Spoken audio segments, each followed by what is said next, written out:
Close your eyes and allow your body to become completely quiet and still.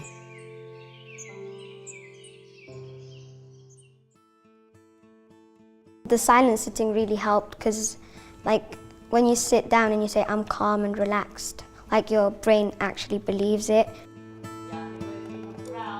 Usually when it comes to lessons, it's really loud, but for silent sitting, we can actually be silent for once. You know, being able to create that space for yourself and that calmness for yourself can be applied anywhere at any given time. You should recommend silent sitting to every school because it gets your brain alert, and then it wouldn't be like,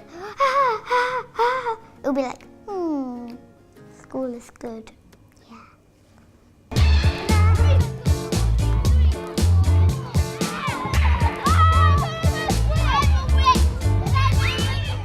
This SMSE scheme is for primary schools, and it involves a whole school assembly, so it's a whole school programme. So the key components of each lesson are silent sitting, followed by a visual literacy exercise, and then a quote in history. And then we have a story that's been specially commissioned for the programme and discussion about that story.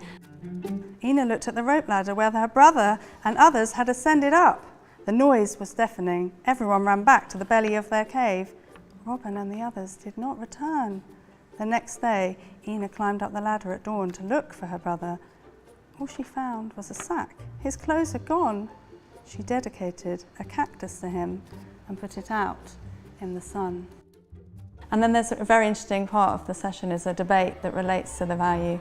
So depending what the value is, there'll be different scenarios that the children can imagine themselves in, and they're making real life decisions about how they would act in that situation, and that's when the values become real to them. I'm going to go to the shop and buy my computer and I'm going to get all these free games. Do I think this is a true advert? Do I need to check this is true, or do I think this is false? Can you stand really clearly where you think? I think one of the things I really liked was the debate, but actually physically moving within it, because it kind of included children who might otherwise not have found it so easy, and they were already focused. It was really challenging, but I got to do it. Yeah, and it made me feel like you're allowed to choose what you want. You can't get every game free. Yeah, exactly. And also maybe you have to spend something like £1,000 to get one free game of a console. Kind of interesting to see other people's opinions, and if you agreed with them you could change your mind, but if you didn't you could have just stayed where you were. And it's not a test. You can just choose your answer. There's no right or wrong. Yeah, like Keith said. And it relates to the internet because we need to think about what are we seeing online and which things should we be trusting and which things do we need to check.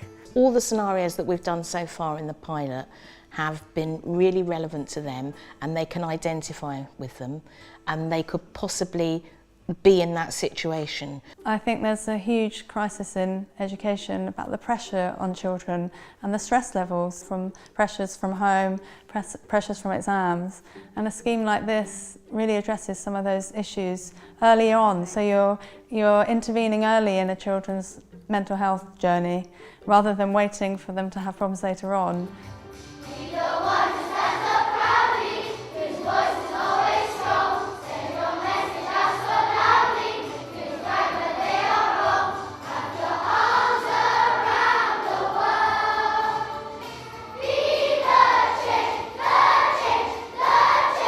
The idea of values sometimes is off-putting in education because it makes you feel like you're going to be teaching a child how to think.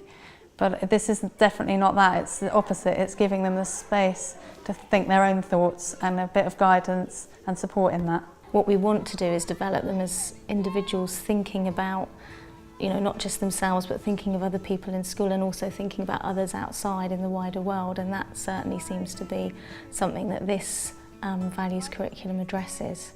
So I think we're teaching them life skills at this stage that they'll be able to use hopefully to support their mental well-being in the future. And by trust a few, he may mean that you don't have to trust everyone, but you can still listen to them and do no wrong to none. You shouldn't really do anything wrong to anyone. We know how important well-being is.